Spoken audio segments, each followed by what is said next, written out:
ओम भक्ति धारा गुजराती। इसलिए कभी आपको शिवालय जाने का अवसर मिले तो शिवालय जाने से पहले भगवान शिव जी की जो सीढ़ी है, पगथिया है, इन्हें प्रणाम करवाना चाहिए। भगवान गणेश ने वंदना, हनुमान जी ने वंदना, नंदी महाराज ने प्रणाम, कुर्म ने प्रणाम करी અને માતા ભવાનીની વંદના કરવાની છે। ત્યારબાદ પ્રધાન દેવતા ભગવાન શિવજી ને પ્રણામ કરવાના, સાષ્ટાંગ પ્રણામ કરી અને ભગવાન મહાદેવને દંડવત પ્રણામ કરવાના છે। दंडवत प्रणाम पुरुष कर सकते हैं, दंडवत प्रणाम नारी शरीर नहीं कर सकती, वो साष्टांग प्रणाम करे। कभी प्रश्न उठता है कि पुरुष भगवान को दंडवत कर सकते तो नारी शरीर क्यों दंडवत नहीं कर सकती? क्योंकि नारी की महिमा है, नारी दंड मुक्त है। हम शिवालय में जाते हो, शिवालय में शिव जी नीचे विराजते हैं, पार्वती का स्थान ऊंचा है। ये सनातन धर्म की महिमा है। सनातन धर्म में नारी को महिमा दिया है, इसलिए उसको दंडवत नहीं। और कभी दंडवत करे तो भी दंडवत करने की भी एक परंपरा है। पैर आपका दक्षिण की ओर रहना चाहिए, मस्तक आपका उत्तर की ओर रहना चाहिए। ऐसे भगवान शिव जी को दंडवत कर सकते हैं। भगवान महादेव को सामने से कोई दंडवत नहीं कर सकते, ये भी एक परंपरा है। महादेव का लिंग पूजन संख्या न विद्यते, सर्वलिंगामय भूमि सर्वलिंगामय जगत है। कोई विचारवाद नहीं था तब सभी भगवान महादेव के निराकार लिंग स्वरूप का पूजन करते। इसलिए पाताले चापि वर्तन्ते, जितने शिवलिंग धरती पर पृथ्वी पर हैं इतने शिवलिंग पाताल में भी हैं और स्वर्ग में भी है। सर्वत्र पूज्यते शंभु, ये भगवान महर्षि वेदव्यास जी की रचना है। ये सभी श्लोक शिव महापुराण अंतर्गत हैं। मैं तो बहुत किंचित मात्र थोड़ा सा आपको कह रहा हूं कि अनंत है भगवान महादेव के लिंग स्वरूपों की महिमा। पाताले पाताले चापि वर्तन्ते, स्वर्गे चापि तथा भुवि। स्वर्ग में, भूमि पर, सर्वत्र सर्वत्र पूज्यते शंभु, सदेवा सुरमानुषे, सदेवा सुरमानुषे। असुर और मनुष्य, बहुत सारे शिवलिंगों की स्थापना मनुष्यों ने की, बहुत सारे शिवलिंगों की स्थापना देवताओं ने की, बहुत सारे शिवलिंगों ऋषि मुनियों ने स्थापित किया। और ब्रह्मा ने कहा, नारद सुनो, भगवान महादेव का पूजन एक जगत में नहीं, तीनों जगत में शिव है। और शिव पुराण ग्रंथ में यही भी कहा है, कोई भी विचारवाद में आप है, कोई भी संप्रदाय में आप हैं, लेकिन जो मनुष्य भगवान महादेव की उपासना, महादेव की पूजा, महादेव का अर्चन, महादेव का दर्शन और महादेव का स्मरण नहीं करता, वो प्रकृति का ऋणी रहता है। समग्र प्रकृति के ऋण में से मुक्त होने के लिए भगवान महादेव का पूजन, अर्चन, दर्शन, स्मरण जीवन में बहुत आवश्यक है। जो कि शंकर जी की पूजा अर्चन एक जगत में नहीं, त्रिजगत, तीनों जगत में शिव है। ये ब्रह्मा नारद जी को बता रहे हैं। त्रिजगत शंभुना व्याप्तं, सदेवा सुरमानुषं। सूर मनुष्य, जहां जहां भगवान शंकर जी प्रकट हुए, कहीं मनुष्यों को दर्शन दिया होगा, कहीं ऋषि मुनियों का दर्शन दिया होगा, कहीं देवताओं को दर्शन दिया होगा, कहीं कहीं असुरों को भी दर्शन दिया है। तारकलिंगम असुर को दर्शन दिया, तारकासुर को दर्शन दिया, भस्मेश्वर भस्मासुर को दर्शन दिया। जहां जहां भगवान महादेव प्रकट हुए वहां वहां भगवान शिव जी लिंग रूप में प्रकट हुए। क्यों हुए? अनुग्रहाय, ब्रह्मा बोले अनुग्रहाय लोका, जगत पर अनुग्रह करने के लिए, जगत को हित और सुख देने के लिए भगवान शंकर जी स्वयं लिंग रूपेण सतमा, श्रेष्ठ स्वरूप लिंग रूप में, लिंग रूपेण सतमा, श्रेष्ठ स्वरूप है भगवान शिव वहां प्रकट है। आकाशे तारकलिंगम पाताले हाड़केश्वरम मृत्यु लोके महाकालेश्वरम। त्रिलिंग तो सही, लेकिन सर्वलिंग नमोस्तुते।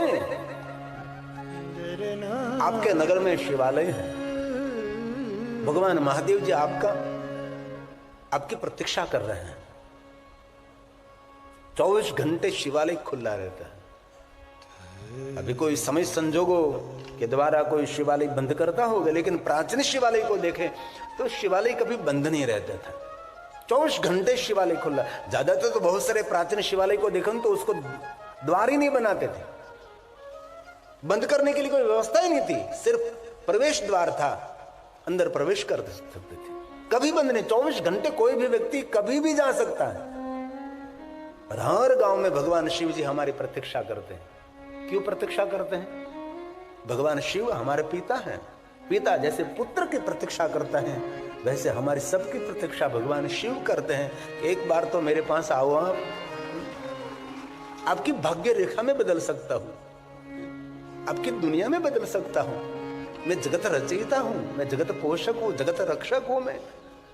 लेकिन बहुत कम लोग शिवालय पहुंचते हैं, बहुत कम लोग, नहींवत लोग। जीवन के सभी दुखों का निवारण शिवालय है। इसलिए आपको जब समय मिले तब शिवालय जाना चाहिए। शिवालय जाकर भगवान महादेव का पूजन भी आपसे न हो सके, न बिल्वपत्र, न पुष्प चंदन, न सोलोपचार, न पंचोपचार, न एकोपचार, न जलाभिषेक, न वैराग्योपचार, कुछ भी न हो सके। अरे शिवालय जाकर आपको स्तोत्र का भी गायन न कर सके, कुछ स्तोत्र भी आपसे मुख से प्रकट न हो, लेकिन शिवालय जाकर मौन होकर बैठना, वो भी भगवान महादेव की पूजा है, वो भी शिव का अर्चन है। क्योंकि स्वयं शिव जी को मौन बहुत प्रिय है। हमने बहुत बार कथा में कहा कि शंकर भगवान ने बहुत सारी व्रतों की श्रृंखला बताई, कितने व्रत, कितने व्रत।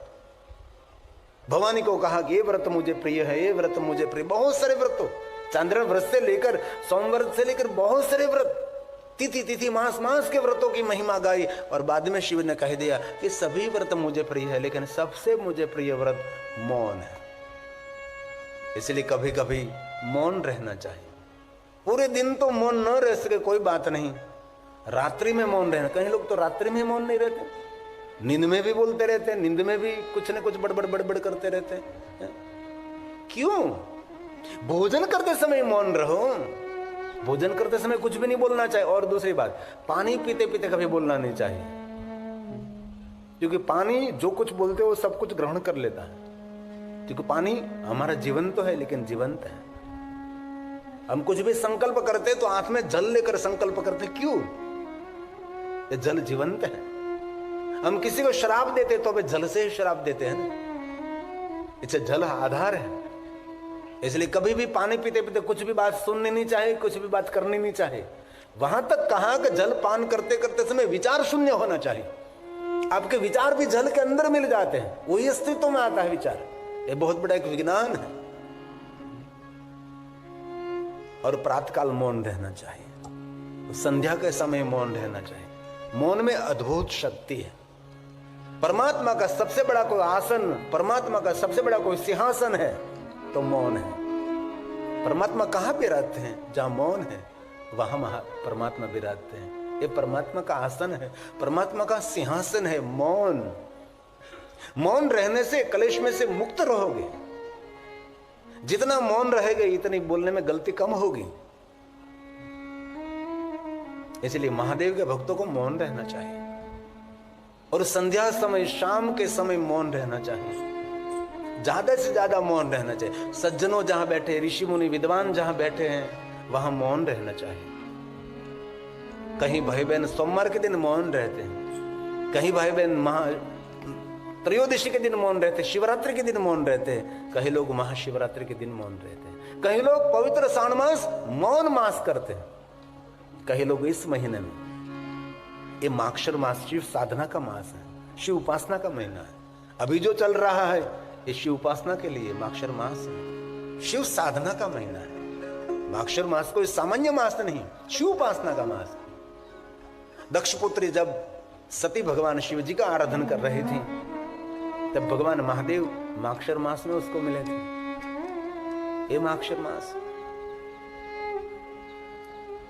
भगवान कार्तिकेय का प्राकट्य भी माक्षर मास में हुआ था। आद्रा नक्षत्र भी माक्षर मास में आता है। इसलिए माक्षर मास में कभी आपको अवसर मिले तो पंचाक्षर मंत्र का 5 लाख जाप करना चाहिए। और कभी कभी कोई अनुष्ठान करें, कभी कभी कोई अनुष्ठान भी एकदम विशेष प्रकार से अनुष्ठान। ये कथा भी 9 दिन का अनुष्ठान तो है, ये 9 दिन की उपासना, 9 दिन की साधना है।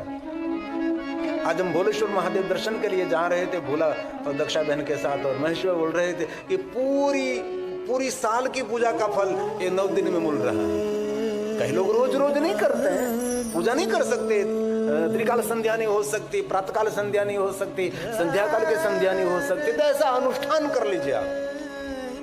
अब नित्य नित्य भगवान महादेव का पूजन अर्चन आपसे न हो सके तो कभी कभी ऐसा अनुष्ठान करें। अनुष्ठान मतलब प्रतिज्ञा करें कि हम 11 दिन तक भगवान महादेव करेंगे और 9 दिन तक ये करेंगे, अनुष्ठान करें। और कथा भी एक अनुष्ठान है, एक प्रतिज्ञा है कि 9 दिन के लिए भगवान हम आपकी महिमा गाएंगे, 9 दिन के लिए भगवान हम आपकी महिमा श्रवण करेंगे। बहुत सारे नियमों का अनुसरण करना पड़ता है। कभी आपको अवसर मिले तो शिव महापड़ ग्रंथ के प्रारंभ में वक्ता और श्रोताओं के बहुत सारे नियम हैं कि जब तक कथा श्रवण करते वहां तक कितने नियमों का अनुसरण करें, जब तक कोई वक्ता कथा गा रहा है तब उनके लिए कितने नियम का अनुसरण करें। इस महीने में विशेष प्रकार से भगवान शिव का पूजन करना चाहिए। हर व्यक्ति भगवान महादेव की पूजा के अधिकारी है। पूजिताभ्याम पितृभ्याम परमानंदे। भगवान शिव का अर्चन पूजन आनंद नहीं देता, भगवान शिव का पूजन अर्चन परम आनंद देता है। जिन आनंद का कभी क्षय नहीं होते, ये आनंद कभी पूर्ण नहीं होते, निरंतर आनंद, परम आनंद, परमानंद लाभार्थ शिवलिंग प्रपूज्यते। विशेष प्रकार से भगवान महादेव की पूजा करने से मनुष्य को आनंद नहीं, परम आनंद की प्राप्ति रहती है। और शिव महापड़ ग्रंथ में कहा, जो मनुष्य नित्य भगवान महादेव का पूजन अर्चन करते कृपा अधिकम वर्तते, दिन प्रतिदिन उन पर भगवान की कृपा अधिक बढ़ती रहती है। ब्राह्मण, क्षत्रिय, वैश्य, शूद्र व प्रतिलोम सबको भगवान शिव की पूजा का अधिकार है। जितना अधिकार पुरुषों को है इतना अधिकार बहनों को भी है। शिव के दरबार में कोई भेद थोड़े कि पुरुष स्त्री, ये रूप तो हमारे शरीर का, आत्मा का कोई रूप भी नहीं। ये पुरुष की आत्मा है, ये स्त्री की आत्मा है, पशु की आत्मा है, पक्षी की आत्मा नहीं। इसलिए शिव जी संदेश देना चाहते हैं कि मैं कोई शरीर का स्वीकार नहीं, मैं आत्मा का स्वीकार करता हूं। इसलिए भगवान महादेव के परिवार में नंदी भी है, कुर्म भी है, मूषक भी है, सर्प भी है, मयूर भी है और सिंह भी है, देव भी है, दूत भी है और भूत भी है। सबका स्वीकार करने वाला देव भगवान शिव है। इसलिए जाति ज्ञाति वर्ण भेद भगवान महादेव के परिवार में नहीं है। हमारे गुजराती माता गंगा सती सुंदर एक पंक्ति का, जाति पण छोड़िए, जाति की नाती छोड़िए, पवित्रता प्रधान है, लेकिन ये ऊंच ये सब छोड़ दीजिए। उच्च कुल में जन्म किसी का हुआ लेकिन वो समाज के लिए कितना उपयोगी है, समाज के लिए कितना हितकारक है, उनकी महिमा है। किसी भी कुल में जन्म हुआ है, राष्ट्र के लिए, समाज के लिए, इस मनुष्य जाति के लिए, जीव मात्र के लिए कितना ये उपयोगी मनुष्य है, उन पर उनका मान सम्मान का आधार रहता है, उन पर निर्भर है। इसलिए हमारे गुजराती एकदम गुजराती पंक्ति, जाति पानु छोड़ीने आऊ अजाति ने काढ़ो वरण विकार। ये शब्द प्रसाद ये माता गंगा सती का है। कई लोगों के मन में ये जाति, ये ऊंचो, ये नीचो, छोड़ दीजिए सब। जिनके जीवन में सत्संग नहीं है वो सबसे नीचा है। जिनके जीवन में सत्संग और भगवान की भक्ति है, कोई भी कुल में जिनका जन्म हुआ है, ये तो कर्म का बंधन है। इस कुल में हमारा जन्म हुआ, इस कुल में जन्म हुआ, इस कुल में जन्म हुआ, लेकिन सबसे ऊंचा कुल तो उसको कहा जाता है जिन कुल में भगवान महादेव की साधना, महादेव की उपासना है। इसलिए गुजराती पंक्ति है,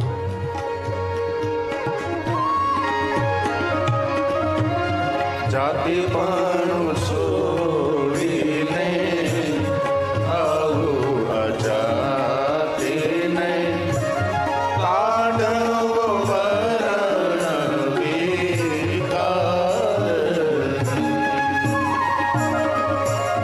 जाति पानु छोड़ीने आऊ अजाति ने काढ़ो वरण विकार।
कि शिवालय के गर्भगृह में कोई बहनों जा सकती हैं, लेकिन जिन शिवालय की व्यवस्था के लिए मना किया गया है, इस शिवालय के गर्भगृह में नहीं जाना चाहिए। जहां छूटछाट है इस शिवालय के गर्भगृह में जा सकते, लेकिन न जाए तो ठीक रहता है। शिवालय के गर्भगृह में 2 व्यक्ति जा सकता है, जो पगनख से मस्तक की शिखा तक जो पवित्र है, उस शिवालय के गर्भगृह में जाकर भगवान शिव जी को अर्चन पूजन स्पर्श कर सकता है। जो अपवित्र अवस्था है वो कोई शिवालय के गर्भगृह में जा नहीं सकते। वैसे तो 2 व्यक्ति, एक तो अनटच जिन्होंने वस्त्र पहने हैं वो शिवालय के गर्भगृह में जाकर शिव का पूजन करें, और दूसरा स्नान करके भीगे हुए वस्त्रों से, पानी से भीगे हुए वस्त्रों से शिवालय के गर्भगृह में जाना चाहिए। बाकी और कोई शिवालय के गर्भगृह में नहीं जा सकता। और एक बात मैं दिल से कहना चाहता हूं, शिवालय के गर्भगृह में जाकर भगवान महादेव का पूजन अर्चन जो आप कर रहे हैं, वही पूजा अर्चन का फल सिर्फ बाहर रहकर भगवान महादेव के शिवलिंग के दर्शन करने मात्र से मिलता है। फल में कोई भेद नहीं है, इसलिए शिवालय के गर्भगृह में नहीं जाना चाहिए। नहीं जा सकते ऐसा नहीं, लेकिन संपूर्ण पवित्र अवस्था में है तो आप शिवालय के गर्भगृह में जा सकते हैं। हमारे दक्षिण भारत में कोई भी शिवालय के गर्भगृह में किसी को भी प्रवेश नहीं मिलता, कोई पुरुष को भी नहीं, कोई नारी को भी नहीं। वहां का जो पुजारी अर्चक है वो ही शिवालय के गर्भगृह में जाकर भगवान शिव का पूजन अर्चन, आप उसको पूजा की सामग्री देते हैं, और जो कुछ पूजा की सामग्री है उन पर उसका हाथ रखते हैं और गोत्र बोलते हैं, परंपरा, पिता का नाम, आपका नाम, माता का नाम, परिवारों का नाम बोलकर हमारी ओर से शिवालय का जो पुजारी है वो भगवान महादेव की पूजा करता है। ये मूल परंपरा है। पहले दक्षिण भारत के सभी मंदिरों में कर्पूर की आरती होती थी। कोई भी दर्शन करने के लिए इसी समय कपूर जलाते थे, इसी समय, और भगवान का अर्चन कर लेते हैं। और आज देखो पूरे दक्षिण भारत में सभी मंदिरों में कपूर जलाना बंद हो गया। क्यों कपूर जलाना बंद हो गया? क्योंकि कपूर जलाने से सभी मंदिर की दीवार, भगवान के कपड़े, भगवान के गहने, सब कुछ धुएं से काला हो जाता था, इसलिए वहां कपूर को बंद कर। और जो पुजारी था सुबह से शाम तक भगवान की कपूर की आरती करता रहता था, उसके नाक में भी पूरी शाम तक एक काजल की डब्बी भर लो इतनी काजल एकत्र हो जाती थी। शाम के समय घर आता था तो काजल निकलता था। इसलिए वहां के लोगों ने सावधानी से कपूर जलाना बंद कर दिया। और हम रोज बोलते हैं कर्पूर गौरम, कपूर जलाना और ये बोलना उनके साथ कोई रिश्ता नहीं है, कुछ भी नहीं। लेकिन हम सब लोगों ने पकड़ लिया कि ये बोलते समय कपूर जलाना चाहिए। नहीं, ये तो भगवान शिव के रूप और स्वरूप का वर्णन है। उनके साथ कपूर जलाने का कोई रिश्ता नहीं, कोई संबंध नहीं, कुछ भी नहीं, दूर दूर तक नहीं। लेकिन इतनी परंपरा फैल गई, बस ये बोलते समय कपूर जलाना ही चाहिए। नहीं नहीं, ये तो भगवान शिव का रूप है, भगवान शिव जी का स्वरूप है।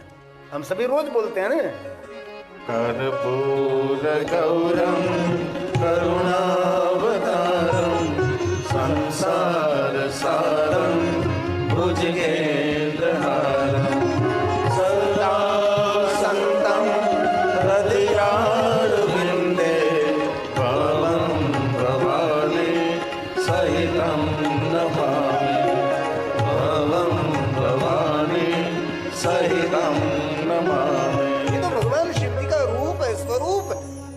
कपूर जलाना उनके साथ कोई नहीं। इसलिए कभी आपको शिवालय जाने का अवसर मिले तो शिवालय जाने से पहले भगवान शिव जी की जो सीढ़ी है, पगथिया, इन्हें प्रणाम करवाना चाहिए। भगवान गणेश ने वंदना, हनुमान जी ने वंदना, नंदी महाराज ने प्रणाम, कुर्म ने प्रणाम करी અને માતા ભવાનીની વંદના કરવાની છે। ત્યારબાદ પ્રધાન દેવતા ભગવાન શિવજીને પ્રણામ કરવાના, સાષ્ટાંગ પ્રણામ કરી અને ભગવાન મહાદેવને દંડવત પ્રણામ કરવાના છે। दंडवत प्रणाम पुरुष कर सकते हैं, दंडवत प्रणाम नारी शरीर नहीं कर सकती, वो साष्टांग प्रणाम कर। कभी प्रश्न उठता है कि पुरुष भगवान को दंडवत कर सकते तो नारी शरीर क्यों दंडवत नहीं कर सकती? क्योंकि नारी की महिमा है, नारी दंड मुक्त है। हम शिवालय में जाते हो, शिवालय में शिव जी नीचे विराजते हैं, पार्वती का स्थान ऊंचा है। ये सनातन धर्म की महिमा है। सनातन धर्म में नारी को महिमा दिया है, इसलिए उसको दंडवत नहीं। और कभी दंडवत करे तो भी दंडवत करने की भी एक परंपरा है। पैर आपका दक्षिण की ओर रहना चाहिए, मस्तक आपका उत्तर की ओर रहना चाहिए, ऐसे भगवान शिव जी को दंडवत कर सकते हैं। भगवान महादेव को सामने से कोई दंडवत नहीं कर सकते, ये भी एक परंपरा है। जो आप साथ में ले गए मान सम्मान के साथ भगवान शिव जी को अर्पण करें। फल, श्रीफल, पुंगी फल, कुछ भी खाद्य द्रव्य आप ले गए लिंग और पीठ से दूर अर्पण करें। कई लोगों को पता नहीं होता, फल, पुंगी फल, श्रीफल लिंग और पीठ के ऊपर अर्पण कर देते हैं। श्रीफल लिंग के ऊपर, पीठ के ऊपर नहीं रखना चाहिए, पुंगी फल भी पीठ पर नहीं। जो कुछ आप ले गए भगवान के लिए नैवेद्य का रूप में, वो लिंग और पीठ से दूर अर्पण करना चाहिए। ये महिमा है। कई लोगों को तो पता नहीं है, तो पीठ ऊपर दीप रख देते हैं। नहीं, कभी नहीं। पीठ आद्य शक्ति जगदम्बा का स्वरूप है। जितनी महिमा शिवलिंग के, उसके समान महिमा पीठ की भी है। ईश्वर शक्ति का प्रतीक है लिंग और पीठ, इसलिए जो कुछ ले गए दूर रखिए जरा। और भगवान महादेव का पूजन अर्चन दर्शन करने, स्तोत्र पाठ करने के बाद, माला जाप करने के बाद भगवान शिव जी की परिक्रमा जरूर करनी चाहिए। जो व्यवस्था परिक्रमा करने की वहां है, तो एक संख्या में परिक्रमा करें। 1 करें, 3 करें, 5 परिक्रमा करें, 7 करें, 9 करें, 11 करें। 1 क्यों भाई? क्योंकि ईश्वर हमारा एक है। और दूसरी बात, शिव जी को श्रीफल तोड़ते क्यों नहीं है? महादेव को श्रीफल अखंड क्यों अर्पण करते हैं? क्योंकि शिव जी अखंडानंद है। इसलिए महादेव को जो कुछ अर्पण करते हैं सब कुछ अखंड अर्पण करते हैं। श्रीफल अखंड, पुष्प भी अखंड, और जलधारा भी अखंड जलधारा करते हैं। जलधारा टूट नहीं देते हम। महादेव को जलाभिषेक मतलब हमारा तन मन, हमारी वाणी संपूर्ण भगवान को समर्पित हो जाती है।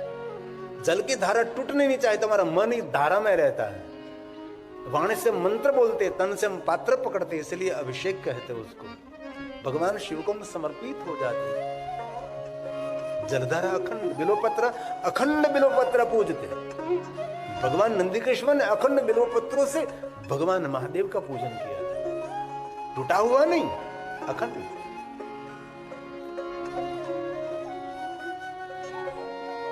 जो कोई महादेव की परिक्रमा करते हैं उसको ये 84 की जो परिक्रमा है, जिनको हम 84 लाख कहते हैं, इस परिक्रमा से मनुष्य मुक्त हो जाता है। और इनमें भी एक दूसरी बात याद रखने जैसी है, परिक्रमा करने के लिए जो जा रहा है उसको बाहर की तरफ रहना चाहिए। परिक्रमा कर जो आ रहा हो उसको अंदर की तरफ रहना चाहिए। और पूर्ण परिक्रमा नहीं महादेव की कर सकते हैं, जलधारी से हम वापस चलते। क्यों? जीव अपूर्ण है, शिव पूर्ण है, इसलिए पूर्णानंद की परिक्रमा अपूर्ण जीव कभी नहीं कर सकता, इसलिए अधूरी परिक्रमा करते हैं। हम जलधारी से वापस आ जाते हैं, फिर जाते हैं, फिर वापस आते हैं। और शिव जी को स्नान कराया हुआ जल जो आंख और मस्तक पर धारण करते हैं उसको तीर्थ स्नान का फल मिलता है। ये महिमा है भगवान महादेव को स्नान कराया हुआ जल। और जिनको शिवालय की पूर्ण परिक्रमा करनी है वो कैसे कर सकता है? भगवान महादेव को स्नान कराया हुआ जल जलधारी से गिरता है, वहां एक छंड को स्थापित किया जाता है। ये सभी जल छंड पी लेता है और छंड की हद पूर्ण होने के बाद शिवालय की पूरी परिक्रमा आप कर सकते हैं। नहीं कर सकते ऐसा नहीं, लेकिन जहां तक छंड की हद है वहां तक परिक्रमा नहीं, लेकिन छंड की हद पूर्ण होने के बाद भगवान महादेव की पूर्ण परिक्रमा कर सकते हैं आप। और एक दूसरी बात, शिवालय के शिखर की छाया जितनी भूमि में पड़ती है, सूर्योदय होता है, सूर्यास्त होता है, तो जो शिखर की एक छाया पड़ती है, इतनी भूमि तीर्थ कहलाती है। और इतनी भूमि में कोई भी जलाशय है, शिव गंगेति विनयम शिव वचनम यथा, महादेव ने वचन दिया है कि शिवालय के आसपास जो जलाशय है वो कोई सामान्य जल नहीं है, वो साक्षात गंगा जल है, वावड़ी है, कूप है। शिवालय के आसपास कोई भी जलाशय वो सामान्य जल नहीं है, वही गंगा जल माना चाहिए। और देखना, जहां शिव है वहां जल होगा, कूप होगा, वावड़ी होगी, सरोवर होगा, सरिता। और शिवपुराण में तो वहां तक कह दिया कि जिन सरिता के तट पर कोई भी नदी दुनिया की है, इस नदी के कोई भी तट पर कहीं भी शिवालय नहीं, शिवलिंग नहीं है, इस नदी का जल नहीं पीना चाहिए। और हमारी सभी नदियों के किनारे कहीं ना कहीं शिवलिंग है, कहीं ना कहीं शिव जी विराजते हैं। लेकिन कोई ऐसी नदी है, नदी सागर को मिलती है, नदी नदी को मिलती है, नदी सरोवर को मिलती है, जहां से नदी का उद्गम स्थान हुआ अमरकंटक से लेकर नर्मदा सागर तक कितने शिवलिंग हैं। जो नर्मदा परिक्रमा करते होंगे उसको मालूम होगा। अमरकंटक से शुरू होती है ना माता नर्मदा, अमरकंटकेश्वर महादेव वहां विराजते हैं। दोनों किनारे पर इतने भगवान शिवलिंग हैं। नर्मदा सागर तक, जैसे गंगा सागर तक, गंगा का उद्गम स्थान जहां से हुआ है वहां सारे गंगाओं के तट पर अगणित भगवान महादेव के लिंग स्वरूप। हमारी सप्त गंगाओं का दोनों तट किनारा असंख्य लिंगों से भरा है।